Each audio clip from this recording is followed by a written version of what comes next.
तो मैं आर के आप सभी का मेरे YouTube channel study for sale पे स्वागत करता हूं। तो आज एसपीडी पढ़ने का डे 21 और पेज नंबर 50 ऑफ एसपीडी। तो फर्स्ट क्वेश्चन से स्टार्ट करते हैं। ओपेक तेल निर्यात करने वाले देशों की एक व्यापारिक संस्था है। क्या है ये? तेल निर्यात करने वाले देशों की व्यापारिक संस्था। ओपेक का फुल फॉर्म क्या होता है? Organisation of the petroleum exporting countries. क्या हो रहा है? Organisation of the petroleum exporting countries. और इसका स्थापना कब हुई थी?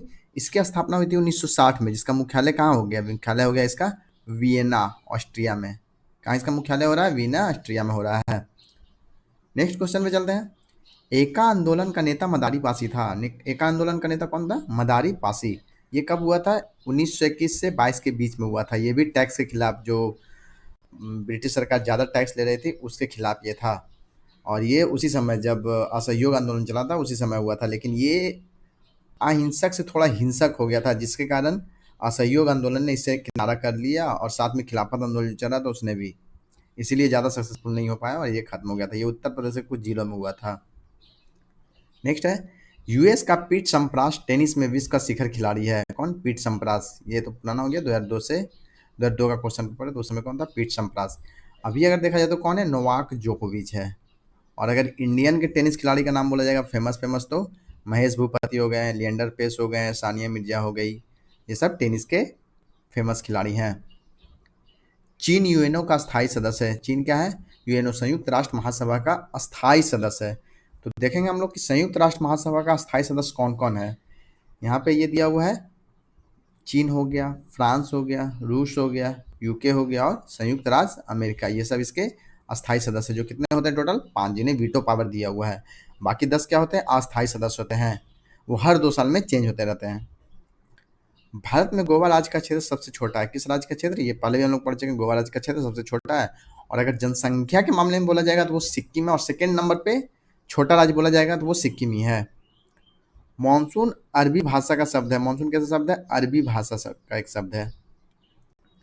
चाय के लिए उपयुक्त मिट्टी कौन सी है? लेटराइट मिट्टी है। कौन सी मिट्टी हो जाती है ये? लेटराइट मिट्टी, जो थोड़ा इसको क्या बोलते हैं, आयरन के कारण, आयरन ऑक्साइड के कारण थोड़ा लाल भी दिखता है। ये कर्नाटक हो गया, तमिलनाडु हो गया, ये सब क्षेत्रों में पाया जाता है। नॉर्थ ईस्ट हो गया, यहाँ पे ये पाया जाता है, जिसमें चाय, कॉफ़ी, ये सब के लिए परफेक्ट होता है। मेटूर बांध तमिलनाडु में स्थित है। मेटूर बांध कहाँ हो गया? तमिलनाडु में स्थित है। और कौन सी नदी पे? ये कावेरी नदी पे स्थित है। कौन सी नदी पे है ये? कावेरी नदी पे, जो कि 1934 में बना था। क्या? मेटूर बांध। मेटूर बांध कब बना था? 1934 में बना था। मिट्टी के कटाव का मुख्य कारण जंगलों की कटाई है। मिट्टी के कटाव का मुख्य कारण क्या है? जंगलों की कटाई। जंगल कटने से क्या हो रहा है? पेड़ खत्म हो रही है, और वो जो पेड़ का क्या काम है कि वो मिट्टी को बांधे रहता है, वो हट जाता है, जिसके कारण कि बारिश में क्या हो रहा है कि वो हट जा रहा है, मिट्टी जो है वो कट के हट जा रहा है। मंदरा जलप्रपात कहाँ है? छत्तीसगढ़ में है। वो मतलब ये जो है वहाँ का एक फेमस टूरिस्ट प्लेस भी है, मंदरा जलप्रपात। मयूर तख्त। तख्त था, उसका संबंध किससे? शाहजहां से। मयूर तख्त किसने बनवाया था? शाहजहां ने बनवाया था। ये पहले आगरा के किला में था। तो इसका क्या है कि ये मयूर सिंहासन जो है कि 1739 में नादिर शाह जब आक्रमण करने आया था भारत पर, जब उसने आक्रमण किया था तो ये लूट के लेके चला गया था मयूर सिंहासन, जिसको कि क्या बोलते हैं? तख्ते ताउस। क्योंकि मयूर सिंहासन इसको क्यों बोलते हैं? क्योंकि इसके पीछे में 2 मयूर लगा हुआ था, मयूर का चित्र लगा हुआ था, इसीलिए। और ये बहुत ही महंगा सिंहासन था, इसमें हीरे जवाहरात सब कुछ जड़े हुए थे। और ये यहाँ इसे कहाँ ले गया? फारस, जो कि अभी ईरान है वहाँ, और ये वहीं है अभी। ऐसा बोला जाता है कि उसे काट काट के अलग अलग कर दिया गया है। Saint Peter's Basilica Vatican City में स्थित है। सेंट पीटर्स बेसिलिका कहाँ स्थित है? वेटिकन सिटी में स्थित है। थोड़ा सा इसको ऊपर कर लें, इसके बारे में मैं थोड़ा बताऊँ आपको। या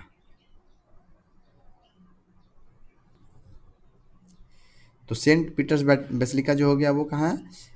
ये दुनिया का सबसे बड़ा चर्च है, Saint Peter's basilica.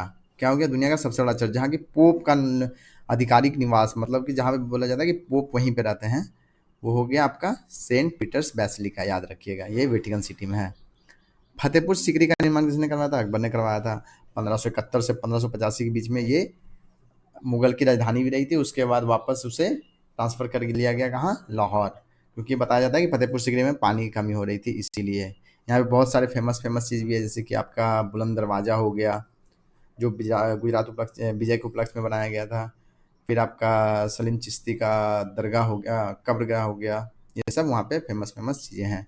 Jama Masjid हो गया वहाँ पे। बेनज़ीर भुट्टो पाकिस्तान की प्रधानमंत्री थी। कहाँ थी? कहाँ की प्रधानमंत्री थी ये? पाकिस्तान की प्रधानमंत्री थी। ये किनकी बेटी थी? जुल्फ़िकार अली भुट्टो की। तो बेनज़ीर भुट्टो के बारे में थोड़ा-सा देखेंगे। ये मुस्लिम बहुल देश की प्रथम महिला प्रधानमंत्री, जो मुस्लिम देश बोला जाता है, उसकी ये पहली महिला प्रधानमंत्री थी। और पाकिस्तान की भी पहली महिला प्रधानमंत्री हो गई। और ये 2 बार प्रधानमंत्री पद सँभालने वाली पहली महिला भी है। 2 बार प्रधानमंत्री पद सँभालने वाली पहली महिला। पहले 1988 से 90 और फिर 1993 से 96 तक। और ये किसकी बात हो रही है? मुस्लिम देश की हो रही है। ग्रैंड ट्रंक रोड का निर्माण शेरशाह सूरी ने करवाया था। किसने करवाया था जीटी रोड का निर्माण? शेरशाह सूरी ने। इसके बारे में बहुत बार पढ़ चुके हैं, तो आगे बढ़ते हैं। उसके बगल में सराय भी बनवाए थे।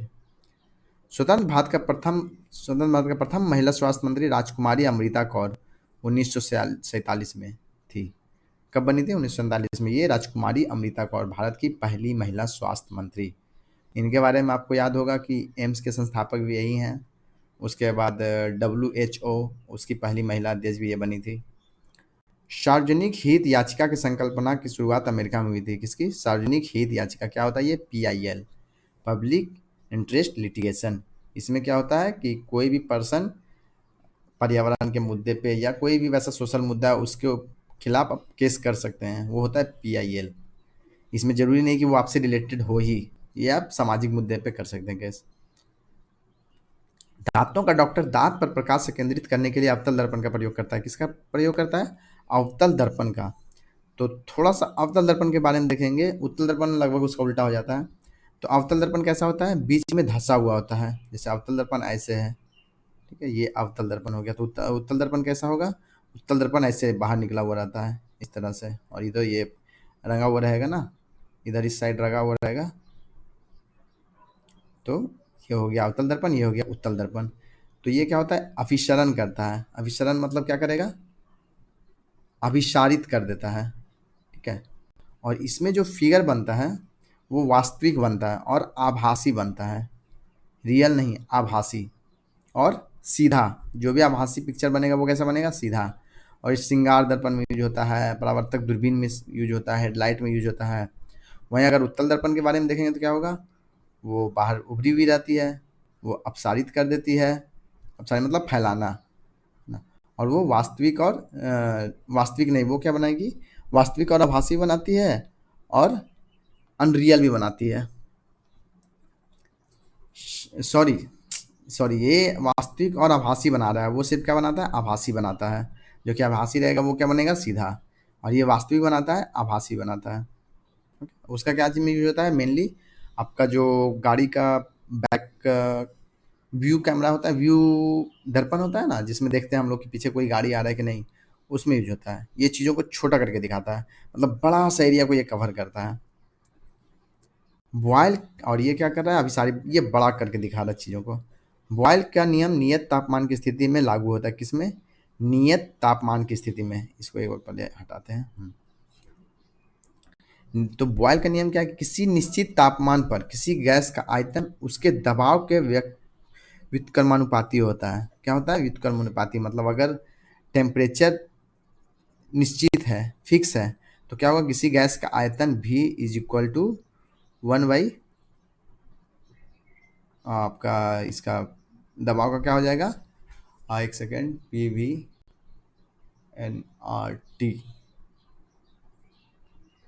प्रेशर, ठीक है। ये दबाव हो गया। तो V is directly proportional to 1/P।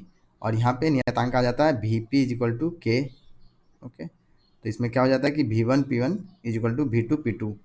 मतलब किसी निश्चित तापमान पर ये और वो दोनों इक्वल हो जाता है, तो V1P1 is equal to V2P2 हो जाता है। तो ये याद रखिएगा। इसका रूल क्या है कि, एक सेकेंड, हाँ, किसी निश्चित तापमान पर किसी गैस का आयतन उसके दबाव के व्युत्क्रमानुपाती होता है। नेक्स्ट है, इसको थोड़ा ऊपर तो किया जाए।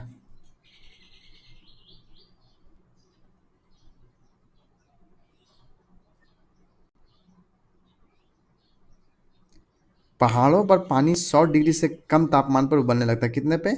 100 डिग्री से कम पर उबलने लगता है। होता क्या है कि पानी उबलना मतलब जिसको क्वथनांक हम लोग भी बोलते हैं।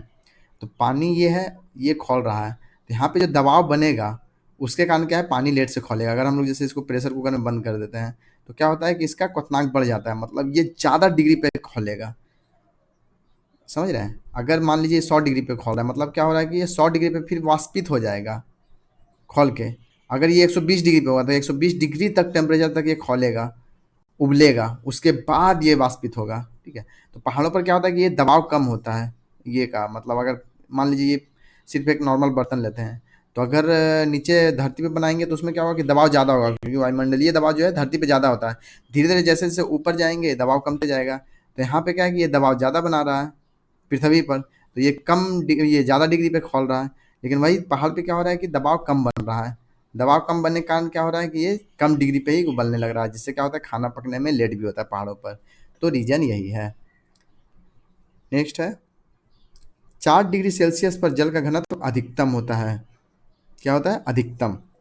मतलब अगर जैसे पदार्थों का गुण क्या होता है कि अगर उनका टेम्परेचर कम करते जाएंगे तो उनका घनत्व घटते जाएगा। लेकिन यहाँ क्या हो रहा है कि उससे नीचे सॉरी बढ़ते जाएगा। लेकिन यहाँ पे क्या हो रहा है कि पानी में 4 डिग्री सेल्सियस से जब नीचे जाएगा तो उसका क्या होगा, आयतन बढ़ने लगेगा।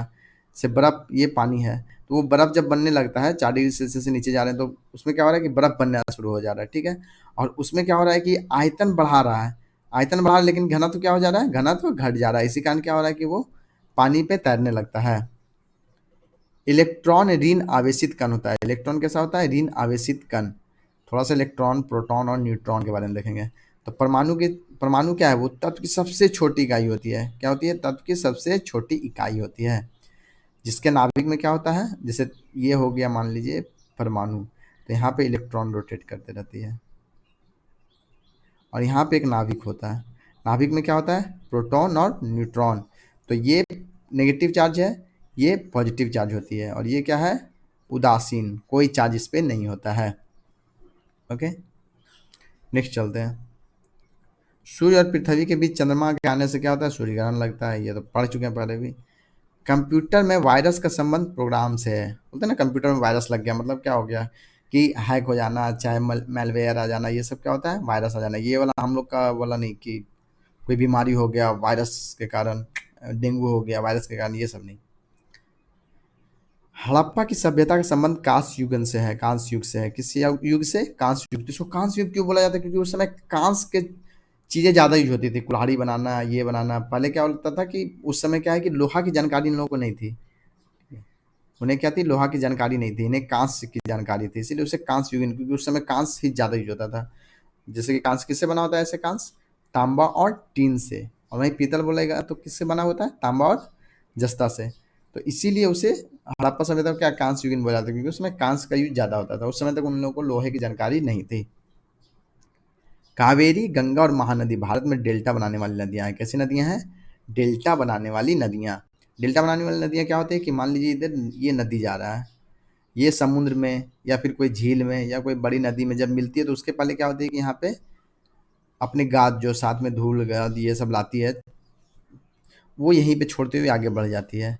तो उससे क्या होता है कि इस क्षेत्र में ये आपका त्रिभुजाकार टाइप का क्षेत्र बन जाता है, जिसे क्या बोला जाता है?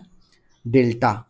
और भारत में डेल्टा बनाने वाली नदियाँ कौन सी हो गई? कावेरी हो गई, गंगा हो गई, महानदी हो गई, ब्रह्मपुत्रा हो गई, कृष्णा हो गई और गोदावरी। ये सब डेल्टा बनाने वाली नदियाँ हैं। फिर है, मानव शरीर में रक्तचाप एड्रिनल ग्लैंड द्वारा नियंत्रित होता है। किसके द्वारा नियंत्रित होता है? एड्रिनल ग्लैंड द्वारा। कपास, सन तथा जूट कैसी फसलें हैं? रसदार फसलें हैं। इसके बारे में हम लोग पढ़ चुके हैं। कपास क्या होता है? वो धागा धागा टाइप का रहेगा, उसमें पानी में भिंगाने पे उसका फिर रेशा निकाल के कपड़ा वपड़ा बनाने में यूज हो जाता है। तो वही कपास, सन तथा जूट, वो सब कैसी है कि जैसी है? रेशेदार फसलें। भारत में होम रूल लीग की स्थापना, और ये क्या हो जाएगी? नगद फसलें हो जाएगी, क्योंकि इसे बेचने का काम आता है। भारत में होम रूल लीग की स्थापना तिलक तथा एनी बेसेंट ने 1916 में की थी। दोनों ने अलग अलग किया था, एक साथ नहीं। बाल गंगाधर, इसको थोड़ा ऊपर किया जाए पहले।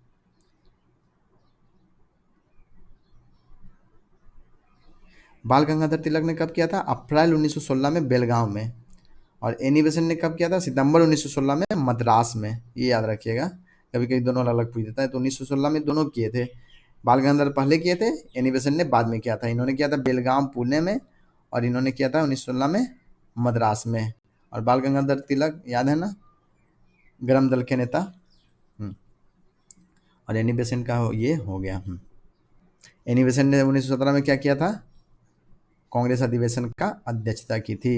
ये पहली महिला अध्यक्ष बनी थी। चीनी यात्री हेन सांग हर्षवर्धन के शासनकाल में आया था। कब आया था, हर्षवर्धन के शासनकाल में। वो एक चीनी यात्री थे और वो यहाँ पे नालंदा में पढ़ाई करने के लिए और बौद्ध की बारे में और जानकारी जुटाने के लिए आए थे। मनुष्य के लिए सबसे हानिकारक विकिरण कौन सी होती है, गामा किरणें। सबसे हानिकारक कौन सी होती है, गामा किरणें। हैजा रोग जीवाणु के कारण होता है। हैजा रोग किसके कारण होता है, जीवाणु के कारण होता है। आंखों के पीछे का पृष्ठ दृष्टिपटल कहलाता है। क्या कहलाता है, दृष्टिपटल, जिसे रेटिना भी बोलते हैं। ये क्या करता है, एक सेकेंड, हाँ, ये क्या कर रहा है, प्रकाश को विद्युत संकेत में बदलना है। हमारे आंख में जो भी प्रकाश आ रहा है उसको विद्युत संकेत में बदल के उसको फिर जो है वो ऑप्टिक नर्व के सहारे भेज देता है मस्तिष्क को, जहाँ पे वो क्या है, चित्र बनता है। नेक्स्ट पे चेंज यस।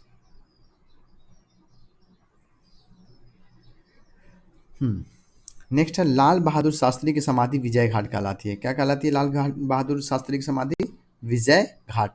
वैसे कुछ कुछ और भी फेमस ये है, क्या बोलते हैं, समाधि स्थल, उसके बारे में देखेंगे। और ये यहाँ पे एक थोड़ा सा छूट गया था, हेन सांग जो थे उन्होंने कौन सी पुस्तक लिखी थी, शी यू की। ये पुस्तक किनकी है, हेन सांग की है। तो महात्मा गांधी का समाधि स्थल क्या कहलाता है, राजघाट। जवाहरलाल नेहरू का क्या कहलाता है, शांतिवन। इंदिरा गांधी शक्ति स्थल, राजीव गांधी वीरभूमि, फिर राजेंद्र प्रसाद हो गए, उनका महाप्रयाण घाट। ये सब कहाँ है, दिल्ली में ही है। तो ये समाधि स्थल है जो एग्जामों में पूछे जाते हैं। आगे भी मिलेगी ये सब क्वेश्चन, तो और रिपीट करवा दूंगा। भारत में पर्यावरण संरक्षण अधिनियम कब 1986 में पारित हुआ था। कब पारित हुआ था, 1986 में। और हम लोग भारत ये पर्यावरण दिवस कब मनाते हैं, 5 जून को। एक भारी वस्तु एवं हल्की वस्तु को मीनार की चोटी से फेंका जाए और हवा का प्रतिरोध नगण्य हो तो दोनों वस्तुएं एक साथ जमीन पर पहुंचेगी। क्या होगी, ये गैलीलियो ने भी एक्सपेरिमेंट करके दिखाया था कि अगर निर्वात में कोई भी दो वस्तु फेंकी जाती है तो उसके वजन से मतलब नहीं है कि दोनों पे ग्रेविटेशन सेम काम करेगा। और इसका ये होता है कि ऐसे नॉर्मल में हम लोग जब फेंकते हैं तो हवा का घर्षण काम करता है, जो हल्की वस्तुएं हैं उस पर घर्षण ज़्यादा काम करता है। जो भारी वस्तुएं जो स्पेस कम ले रही, जिनका घनत्व ज़्यादा है, वो जल्दी गिरेगी। आगा खां कप का संबंध किससे है, हॉकी से है। आगा खां कप का संबंध किससे है, हॉकी से। तो हॉकी से रिलेटेड कुछ और भी कप देखेंगे फेमस कप, नेहरू ट्रॉफी हो गया, रंगास्वामी कप हो गया, अजलान शाह कप हो गया। ये सब किससे रिलेटेड है, हॉकी से ही रिलेटेड फेमस कप हैं। समान भार के दो गेंद टकराने से संवेग नियत रहता है। क्या रहता है, नियत, संवेग नियत रहता है। संवेग क्या होता है, mass into velocity, P is equal to mass M into V. तो ये क्या होता है कि आपका द्रव्यमान और ये वेग है। तो किसी वस्तु के टकराने से पहले, टकराने का बाद क्या रहता है, नियत संवेग रहता है। m1v1 is equal to m2v2। इसे संवेग संरक्षण का सिद्धांत भी कहा जाता है। जिम्बाब्वे को दक्षिण रोडेशिया के नाम से जाना जाता है। किस नाम से, दक्षिण रोडेशिया के नाम से। मोहम्मद बिन तुगलक ने अपनी राजधानी दिल्ली से देवगिरी स्थापित कर नाम दौलताबाद रखा था। क्या नाम रखा था, दौलताबाद। इन्होंने कब से कब तक शासन किया था, 1325 से लेके 1351 तक इन्होंने शासन किया था। और इसके पहले कौन थे, मोहम्मद बिन गयासुद्दीन तुगलक, जिन्होंने तुगलक वंश की स्थापना की थी, वो 1320 से 1325। चुंबकीय आघूर्ण का मात्रक क्या है, टेस्ला है। चुंबकीय आघूर्ण का मात्रक क्या हो गया, टेस्ला। ऊपर चला जाए, यामा के लेखक कौन है, महादेवी वर्मा। यामा के लेखक कौन हो गए, महादेवी वर्मा। हैवी इलेक्ट्रिकल्स का संबंध भोपाल से है। कहाँ से है, कहाँ बनता है ये, भोपाल। पायरोमीटर का उपयोग उच्च ताप को मापने के लिए जाता है। बहुत ज़्यादा जब उच्च ताप रहेगा तो उसे किससे मापा जाता है, पायरोमीटर के द्वारा मापा जाता है। तमस की रचना भीष्म साहनी ने की थी। किसकी, तमस की रचना। ये क्या है, जब भारत पाकिस्तान विभाजन हुआ था तो उस समय जो दंगे हुए थे, परिवार बिछड़े थे, उसी पे ये पुस्तक लिखी गई थी। जो बहुत ही फेमस हुई थी उस समय। राइडर कप गोल्फ खेल से संबंधित है, राइडर कप खेल से संबंधित है, गोल्फ खेल से संबंधित है। नेक्स्ट है, वायु की आर्द्रता मापने के लिए हाइग्रोमीटर यंत्र का प्रयोग किया जाता है। कौन से यंत्र का? हाइग्रोमीटर यंत्र का प्रयोग किया जाता है वायु की आर्द्रता मापने के लिए। अगर पानी का घनत्व बोला जाएगा तो वो कौन सा होता है? सेम इसी तरह का होता है, इसीलिए लोग कंफ्यूज हो जाते हैं। वो होता है हाइड्रो। हाइड्रो मतलब क्या होता है? पानी। तो हाइड्रोमीटर मतलब पानी का घनत्व, वायु की आर्द्रता हाइग्रोमीटर। वर्षा की बूंद पृष्ठ तनाव के कारण गोलकार होती है। कैसी होती है? पृष्ठ तनाव के कारण वो गोल हो जाती है, सरफेस टेंशन जिसको बोलते हैं। लोलक की लंबाई दुगनी होने पर उसकी समय, सॉरी, लोलक की लंबाई चौगनी होने पर उसकी समय अवधि कितनी हो जाएगी? दुगनी हो जाएगी। इसका क्या होता है? टी, आवर्तकाल। इसका फॉर्मूला होता है T=2 pi root under L by G. इसी कारण से क्या होता है कि अगर ये लंबाई 4 गुनी होगी तो 4√4 का वैल्यू क्या हो जाता है? 2 हो जाता है। ये फॉर्मूला याद रखिएगा, कभी कभी इस पे क्वेश्चन आ जाता है। T=2 pi root under L by g. Himalaya पर चढ़ने वाली प्रथम महिला कौन थी? जुनको तेवई थी। कौन थी? जुनको तेवई। और पुरुष में तो पता है एडमंड हिलेरी एवं तेंजिंग नार्गे। फिर आपके भारत की पहली महिला 2 बार चढ़ने वाली कौन हो गई? संतोष यादव। कर्नाटक का सबसे साक्षर जिला कौन सा है? चिकमंगलुरु है। कौन सा हो गया? चिकमंगलुरु। ये बैंगलोर का क्वेश्चन था ना, इसीलिए ये पूछा गया है। डायोड से धारा एक दिशा में बहती है। क्या होती है डायोड से धारा? एक दिशा में, जिसके कारण क्या होता है? रिवर्स ऑफ करंट नहीं होता है।